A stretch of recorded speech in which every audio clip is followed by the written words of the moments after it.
Time for this lower body workout. We're gonna hop right into it with the 4S series. So we're gonna start in that standing position, pull those hips back into a hinge, bow those knees out as we pull ourselves to the ground in a deep squat. Exhale, and then straighten those legs, stand tall. Exhale as you hinge your hips back. Inhale as you go into your deep squat right here. Exhale as you straighten those legs, and then you go ahead and stand tall. Let's keep that flow going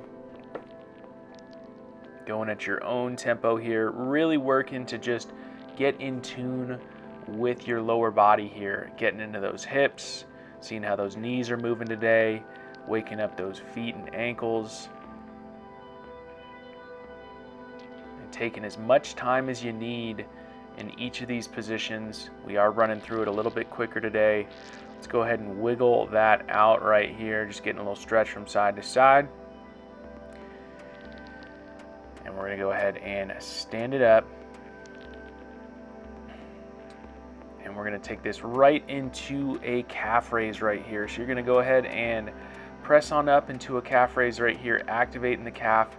And then you're gonna pull the ball of the foot off the ground. If you can't pull the ball off the foot of the ground or those toes towards the shin, then just feel the toes come off the ground. We wanna bring a little activity to the front of the leg and really wake up everything in that lower leg and in those ankles as well. Doing your best to find your hips here and having your feet right underneath those hips, feeling that connection all the way up through your feet, your calves, and then bridging that connection up into your hips right here.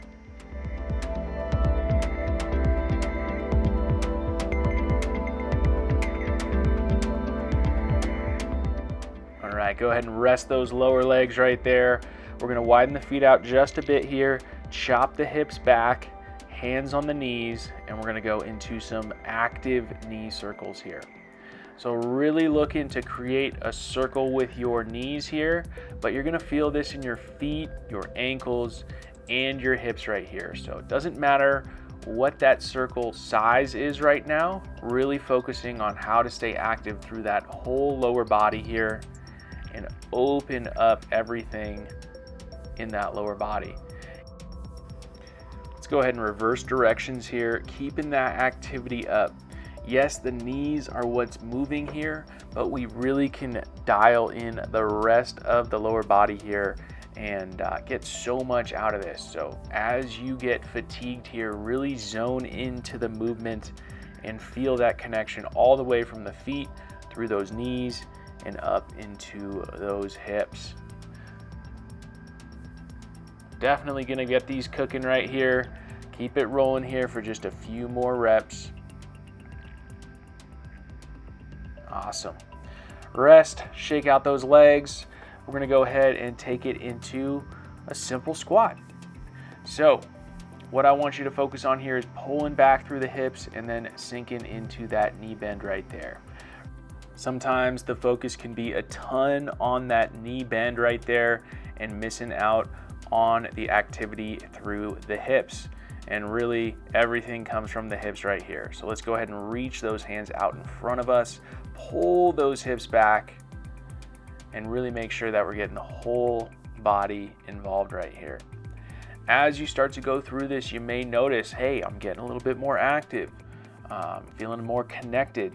You can start to pull yourself down a little bit lower towards the ground right here and get into a deeper squat.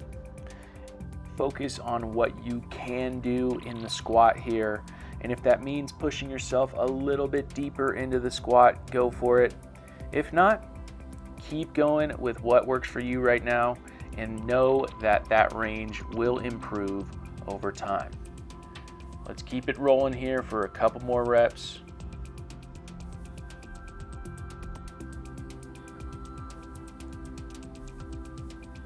Breathe, breathe, breathe. Finishing strong. Awesome. Shake those legs out.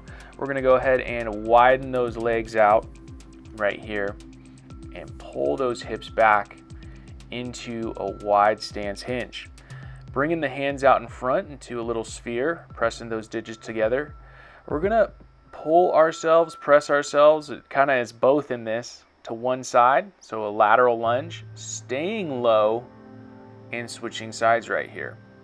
So keep pulling back through the hips. This is gonna be a good amount of tension through your hips and your adductors, your inner thighs right here. No need to feel like you gotta straighten out that leg right there.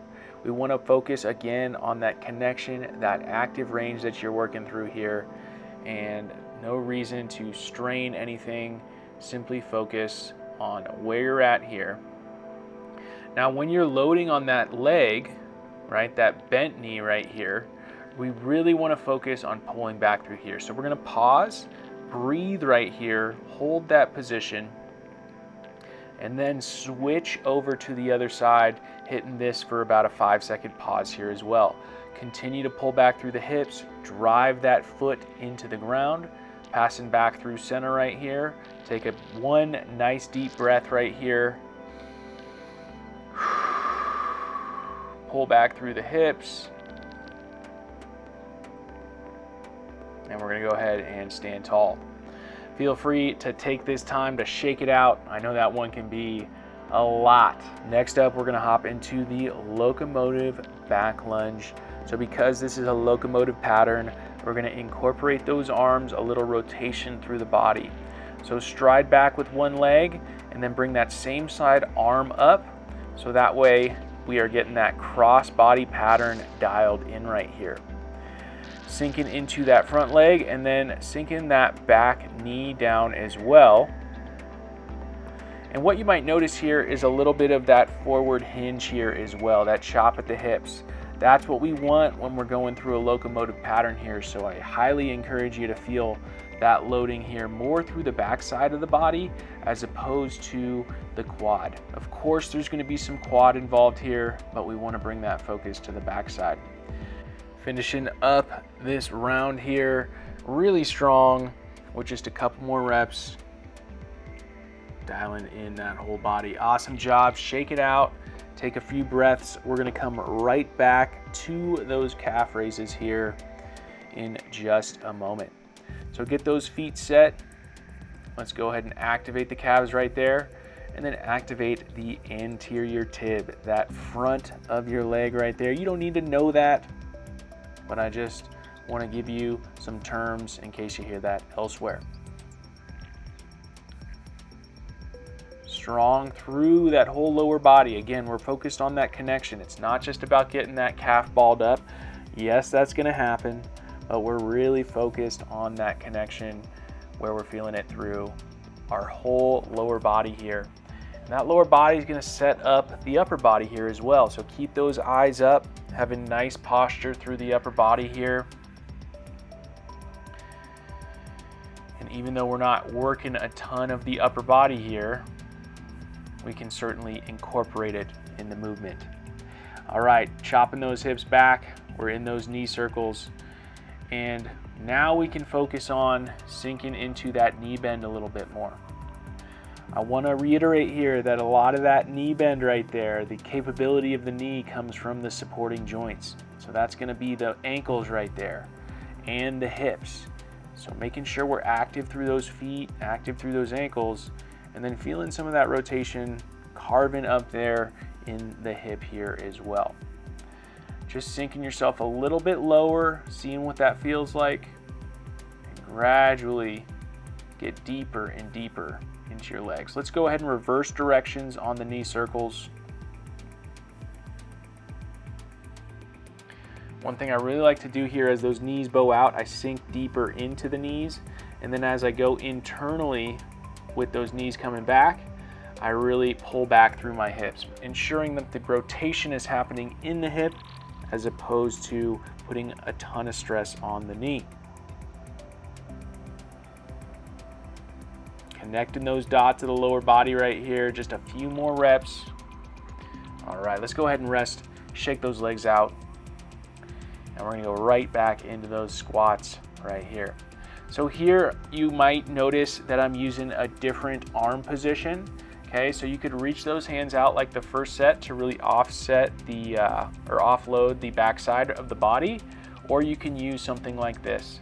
Again, I just want to give you permission to experiment with what works well for you and what feels good in rhythm and helps you feel more connected in this movement.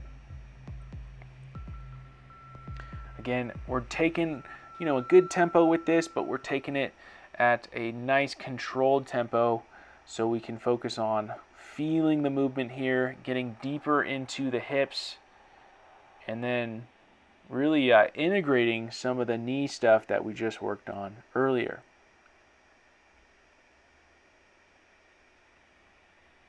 As you start to get towards the end of this set right here, can we sink deeper into this last squat right here?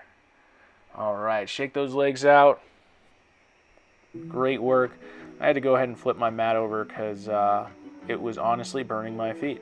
So yeah, let's go ahead and widen those feet out right here into that wide stance.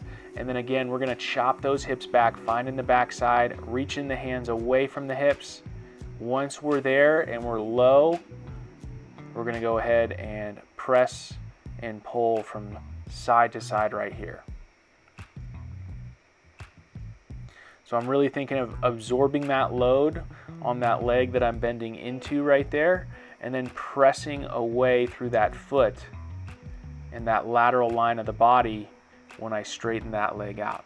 Again, going to that point of stretch that feels good for you, giving your inner thighs an opportunity to strengthen and lengthen here.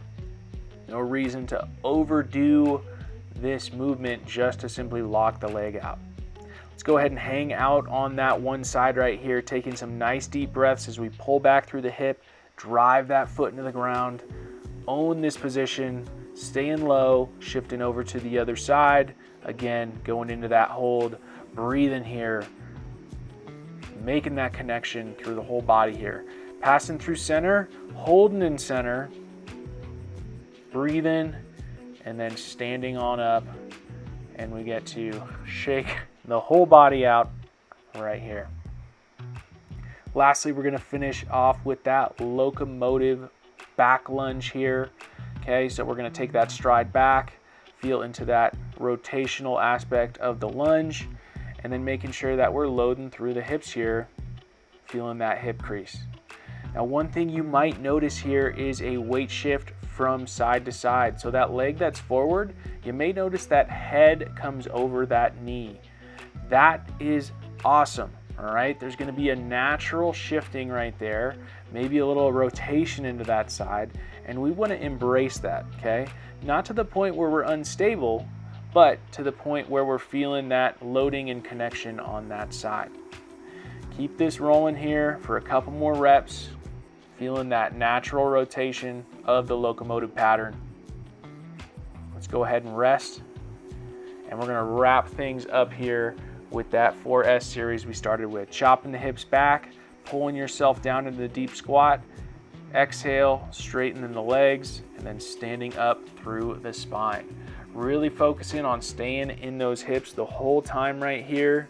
Your legs have been worked right here. Let's use that connection to really dial in the 4S series here. At any point, if you start to fall forward here and your heels come off the ground, that's totally fine, right? We want to really work on falling forward here so the backside of the body starts to take over and really supports us in how we move through our life here. So let's go ahead and wrap here, rolling from side to side, feeling the corners of the hips, breathing. And that right there is a wrap for this lower body burner. Shake it out, bounce around, and you have a wonderful day. Thanks for showing up.